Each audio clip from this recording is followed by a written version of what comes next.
Bismillahirrahmanirrahim. Alhamdulillahilladzi qabala man syaa bi'adlihi wa jalalihi wa wajaha man syaa bi fadlihi wa jamalihi.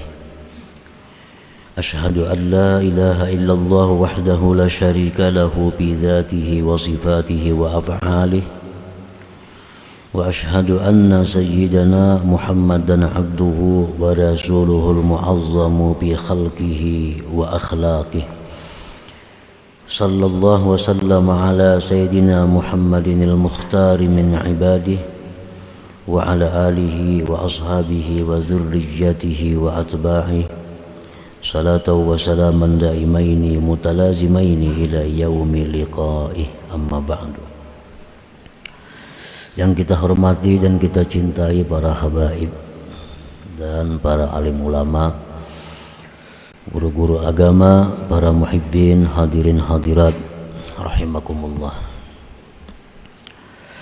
Pertama-tama kita memanjatkan syukur kehadirat Allah Subhanahu wa ta'ala, yang mana pada malam ini kembali mengumpulkan kita di tempat yang penuh berkah dan rahmat ini.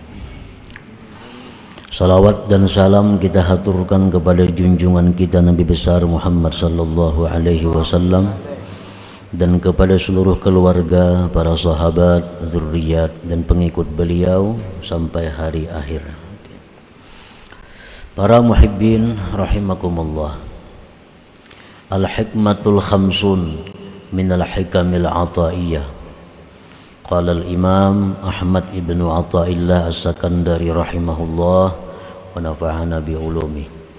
Hikmah yang ke-50 dari Al-Hikamil Athaiyah, berkata Imam Ahmad ibn Athaillah As-Sakandari rahimahullah, la sagirata idza qabalaka adluhu wa la kabirata idza wajahaka padluhu,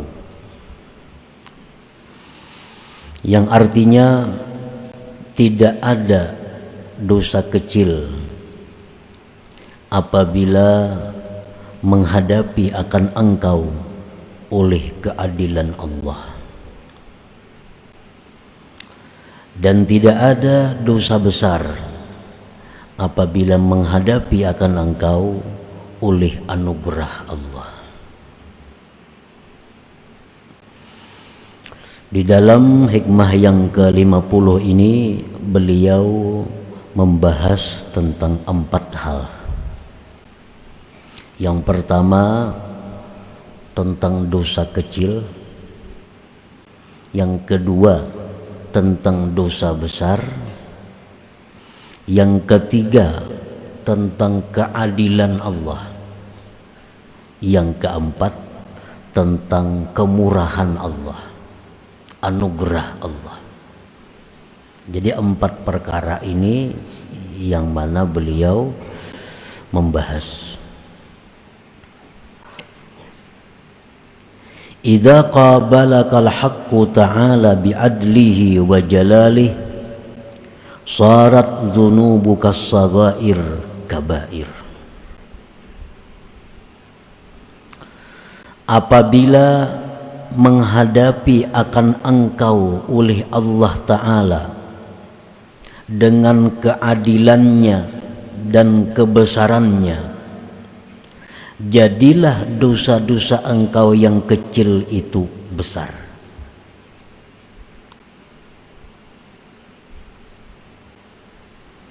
Di akhirat, di waktu kita dihisab oleh Allah, apabila Allah menghadapi kita dengan keadilannya, dengan kebesarannya, maka dosa kecil yang ada pada kita menjadi besar.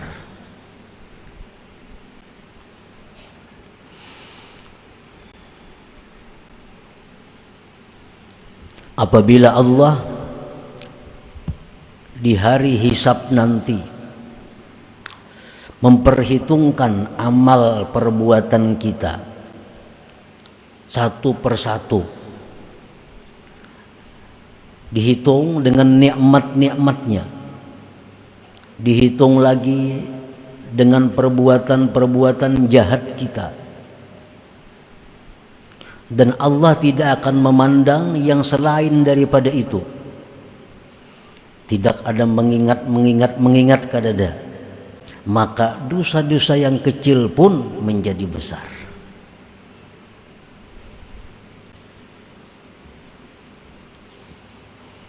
Bahasa kitanya, apabila Allah itu kadang mau kurang lebih lawan kita di hari mahsyar kaina, Allah kadang kurang lebih lawan kita pas-pasan. Nah, maka kita kadang akan punya dosa kecil lagi. Seluruh dosa kita itu menjadi dosa besar.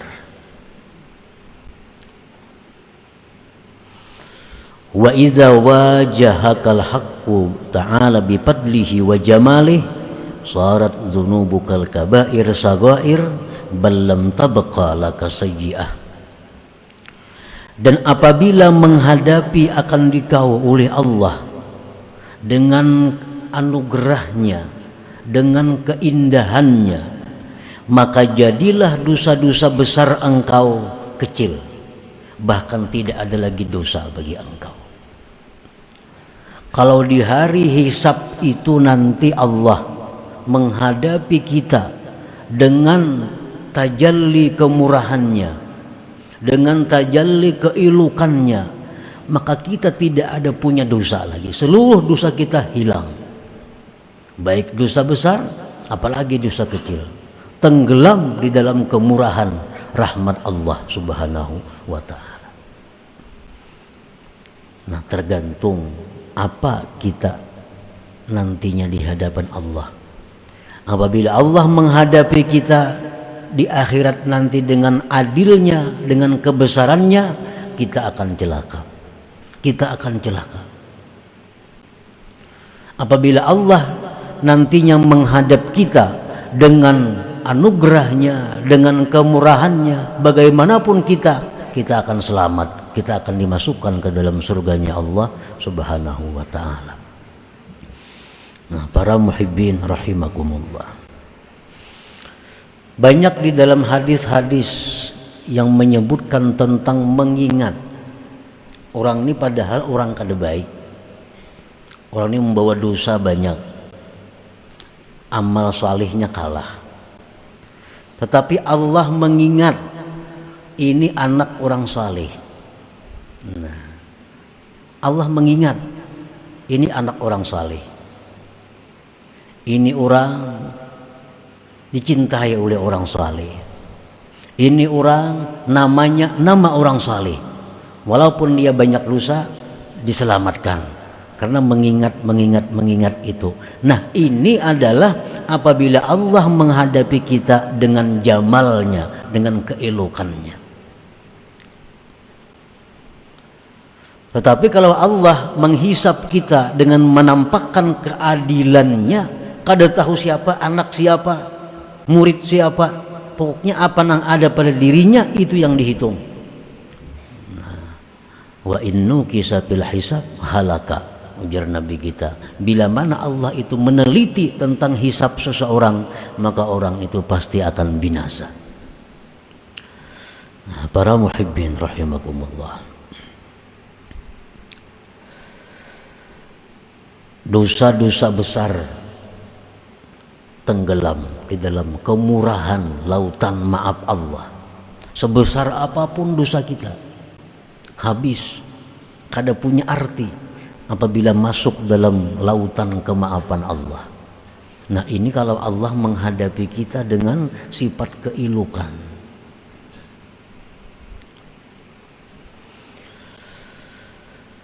Seperti apa dosa-dosa besar itu? Para ulama menjelaskan al-kabair kullu ma jaa fihi wa'id minallah bi'adzab fil akhirah au unitat bihi uqubatun fid dunya kal had wa ghairi. Dosa besar itu tiap-tiap sesuatu yang datang padanya ancaman dari Allah dengan azab di akhirat, atau dikaitkan dengannya hukuman di dunia seperti had dan seumpamanya. dan selainnya. Contoh dosa besar kayak apa? Kal qatal bighairil haq, seperti membunuh. Nah, membunuh ini dosa besar. Karena ancaman ada dalam Al-Qur'an, "Wa man qatala mu'minan muta'ammidan fajazaohu jahannam khalidan fiha." Barang siapa yang membunuh seseorang beriman sengaja, maka balasannya neraka jahanam, kekal dia selama-lamanya. Nah, berarti membunuh itu dosa besar. Apalagi dosa besar zina. Allah berfirman, "Wa may yaf'al dzalika yalqa athama yudha'af lahul azab yaumal qiyamah wa yakhlud fihi muhana." Siapa yang melakukan perzinahan, dia akan menemui dosa, dilipat gandakan baginya azab pada hari kiamat, dan kekal dia pada azab itu terhina. Nah, setiap ada ancaman siksa di akhirat, itu berarti dosa besar. Membunuh tadi, zina, ada contohnya. Seperti apa lagi? Riba. Nah, riba dosa besar. Al-Quran ada menjelaskan tentang riba. Hadis Rasulullah menjelaskan tentang riba. Beliau bersabda, "Ad-dirhamul ladzi yusibuhu ar-rajul minar riba asyaddu min 36 zaniyatan fil Islam." Rawahul Bukhari. Satu dirham. Dirham itu kalau diukur, ditimbang dengan gram, 3 gram lebih sedikit. Pirak.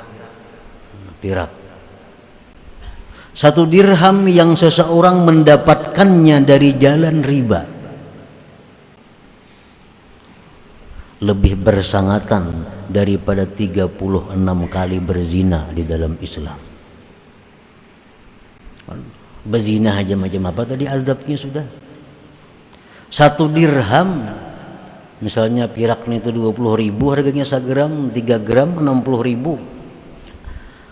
60.000 duit yang kita dapat daripada riba itu lebih berat daripada 36 kali berzina di dalam Islam. Berarti riba ini dosa besar. Syurbul khamar, minum arak. Nah, dosa besar. Nah, dosa besar yang dibawa mati oleh seseorang, apabila Allah menghadap dia, apabila Allah menjumpai dia dengan menampakkan keelokannya, menampakkan kemurahannya, kemaafannya, sebesar apapun dosa kita akan hilang. Kita akan selamat. Nah, tetapi sebaliknya, sekecil apapun dosa yang kita bawa, apabila Allah menghadapi kita dengan keadilannya, kita akan binasa. Dan Allah kadang akan memandang, kadang akan mengingat apa-apa. Contohnya, di zaman Rasulullah SAW ada seorang khadam beliau, pembantu beliau. Pembantu beliau ini bernama Kirkirah. Ikut perang bersama-sama Rasulullah SAW, umpat perang. Dalam peperangan itu Kirkirah ini gugur sebagai syahid. Orang-orang ribut, untung Kirkirah syuhada, matinya sebagai syahid. Tambah pembantu Rasulullah lagi, khadamnya Rasulullah. Rasulullah menjawab, "Huwa finnar." Itu mati ke neraka aja nanti. Pembantu Rasulullah matinya dibunuh orang kafir. Nabi kita menyebutkan huwa finnar, dia masuk neraka. Diperiksa apa salahnya? Ternyata dia menyembunyikan satu selimut yang dia dapat dalam peperangan sebelum diserahkan kepada pemimpin perang. Kan mestinya harta yang dapat peperangan itu semua diunjuk dulu kepada pemimpin perang, komandan. Karena komandan ini membagi, ini dapat sekian, kira-kira kada begitu dapat disembunyikannya, masuk neraka. Nah, ini contoh orang yang dihadapi Allah dengan keadilan. Allah kadang memandang ini gugur sebagai syahid, kada memandang. Allah kada memandang ini pembantu Rasulullah, kada dipandang Tuhan. Yang dipandang Tuhan dia adalah khianat terhadap harta rakyat. Khianat terhadap harta rakyat. Itu kan barang rakyat ampunnya, masih belum dibagi. Nah, ini contoh orang yang mana berhadapan dengan keadilan Allah. Berhadapan dengan keadilan Allah. Nah, para muhibbin rahimakumullah. Lalu bagaimana caranya? Bagaimana usaha-usaha kita agar kita ini mati menghadap Allah, Allah menemui kita dengan keilukan, jangan dengan keadilan. Allah menemui kita dengan kemaafan, bukan dengan kebesaran. Nah, ini yang perlu kita cari. Karena sebesar apapun ibadah kita, kalau Allah menemui kita dengan keadilan, ibadah yang sebesar apapun itu menjadi hilang seperti debu. Sebaliknya, sebesar apapun dosa yang kita bawa, kalau Allah menemui kita dengan kemurahannya, dosa besar tadi pun akan hilang seperti debu. Nah, para muhibbin rahimakumullah. Jadi yang kita cari adalah bagaimana usaha kita, bagaimana petunjuk Rasulullah SAW agar kita ini mati karena Allah menemui kita bukan dengan keadilan itu, dengan kemaafan, dengan kemurahan.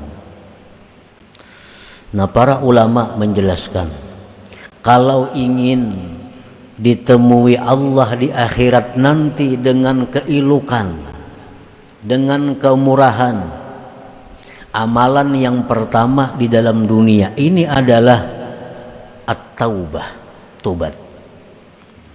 Tobat. Kalau kita membiasakan tobat, sebesar apapun dosa kita, kita di akhirat ada harapan besar ditemui Allah dengan keindahan Allah. Kita ambil contoh cerita yang dahulu. Seseorang ini membunuh 100 manusia. Nah, 100 manusia. Minta petunjuk kepada orang alim, apakah bisa tobat? Nah, aku ini sudah membunuh 100 orang. Ujar orang alim itu bisa ikam tobat. Tapi kamu jangan diam di sini, ini kampung kada baik. Ikam pindah ke sana. Di sana kampungnya baik. Berangkatlah dia menuju kampung itu. Di tengah jalan mati. Malaikat azab, malaikat rahmat berebut. Dia malaikat azab, ini orang aku ampunnya. Ini membunuh 100 orang. Ujar malaikat rahmat, ini ampunku karena ini sudah ada niat hendak tobat. Nah, akhirnya Allah dengan sifat kemurahannya, dengan sifat kemaafannya, Allah berfirman, ujar Tuhan, itu punya malaikat rahmat. Nah, punya malaikat rahmat.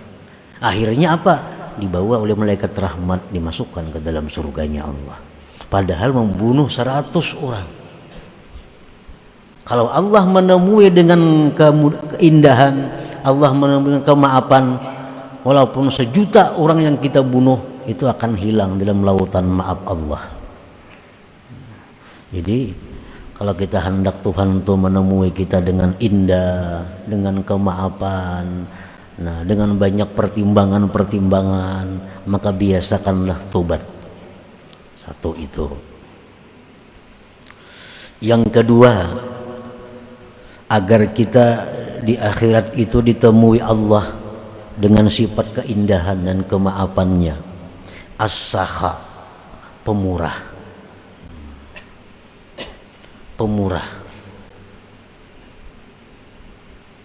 Nah, kalau kita ini pemurah, Allah tidak akan gampang mengazab orang pemurah ini. Penuh pertimbangan, penuh perhitungan. Karena begitu orang pemurah ini mati, Orang-orang yang pernah dikasihnya diberinya mendoakan kepada si pemurah ini. Bahkan bumi pun mendoakan kepada Allah agar si pemurah ini jangan disiksa, jangan diazab. Orang pemurah. Dikisahkan oleh Rasulullah Sallallahu Alaihi Wasallam di zaman dahulu ada seseorang ahli ibadah selama 60 tahun berkhalwat. 60 tahun kada tahu urusan apa-apa, khusus beribadah kepada Allah. Begitu suatu hari si seseorang ini turun dari tempat khalwatnya, melihat ada seorang perempuan. Kepingin hati si ahli bungosnya perempuan itu 60 tahun tak urung, langsung melihat napa-napa, melihat ada bini-bini, siapa itu? Akhirnya bini-bini dipandirinya, dibujuknya, mau terjadi perzinahan. Menurut satu riwayat selama 6 malam. Perzinahan. Habis berzina, laki-laki ini menyesal dan dia ada mempunyai 2 putung roti. 2 putung roti. 2 roti ini ada yang mau minta diberikan kedua-duanya, ambil. Laki-laki ini akhirnya mati. Ditimbang amalnya laki-laki ini, amal ibadah 60 tahun itu hancur habis karena berzina tadi. Hancur. Bayangkan, perbuatan zina ini merusak ibadah yang telah berlangsung selama 60 tahun. Tetapi karena laki-laki ini pemurah, ada 2 potong roti yang dia berikan kepada orang yang perlu. 2 potong roti ini ditimbang dengan perzinahan, ternyata 2 potong roti ini menang. Maka akhirnya si laki-laki ini masuk surga. Bukan karena ibadah 60 tahun, tapi karena dia dermawan, karena dia pemurah dengan memberikan 2 potong roti itu. Nah, ini contohnya. Orang yang pemurah itu selalu ada yang menyelamatkan dia daripada keadaan-keadaan yang gawat seperti itu. Para muhibbin rahimakumullah. Yang ketiga, hubbu man ahabbahullah. Cinta kepada orang yang dicintai Allah. Hubbu man ahabbahullah. Cinta kepada orang yang dicintai Allah. Nah, ini akan menyelamatkan kita. Allah akan menemui kita dengan keelokannya, bukan dengan kebesarannya. Ibadat kada, banyak lagi maksiatnya pula. Tapi urusan mencintai orang-orang yang dicintai Allah ini nomor 1. Cinta kepada Rasulullah, cinta kepada keluarga Nabi, cinta kepada orang-orang saleh, dia cinta. Nah, ini orang mati, dia akan ditimbang oleh Allah. Walaupun ini banyak dosa, walaupun ini banyak maksiat, tapi ya Tuhan, ini orang nih, ini cinta kepada orang-orang yang kucintai. Nah, dengan itu Allah menghadap dia dengan keelokan, dengan kemaafan dan kemurahannya. Nah, para muhibbin rahimakumullah, seorang laki-laki pernah datang kepada Rasulullah sallallahu alaihi wasallam. Faqala, ya Rasulullah, kaifa tara bi rajulin ahabba qauman wa lam yalhaq bihim. Wahai Rasulullah, bagaimana pendapat pian? Ada seorang laki-laki, dia ini cinta kepada suatu kaum. Dia cinta kepada orang-orang saleh, tapi nya kada beramal kayak orang saleh. Nya kada beramal. Cuma kalau urusan mencintai orang saleh, membela orang saleh habis-habisan. Tapi kalau wirid orang saleh kada dibacanya.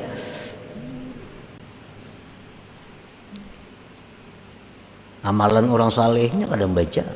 tapi dia cinta kepada orang saleh. Namanya nama orang saleh, nama anaknya nama anak orang saleh, ngaran bininya ganti orang saleh daripada cintanya dia kepada orang saleh. Tapi kalau urusan bewiritnya kada kawa nuruti orang saleh, cuma mudah cinta.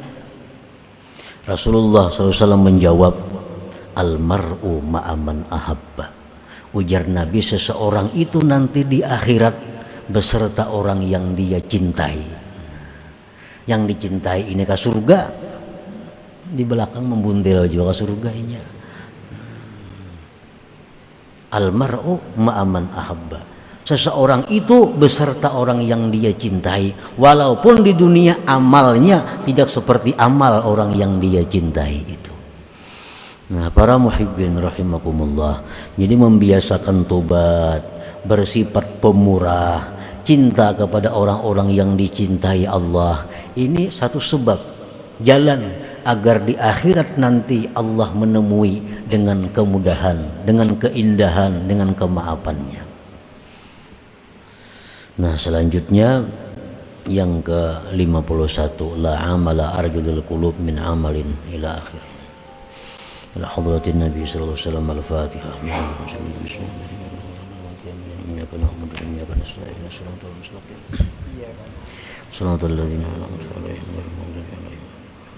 Ya Allah biha, ya Allah biha, Allah bihusn al-khatimah. Ya Allah biha, ya Allah biha, Allah bihusn al-khatimah. Ya Allah biha, ya Allah biha, Allah bihusn al-khatimah. فيا أيها الرجل منه شفاعة صلوا عليه وسلموا تسليما. اللهم صل وسلم وبارك عليه.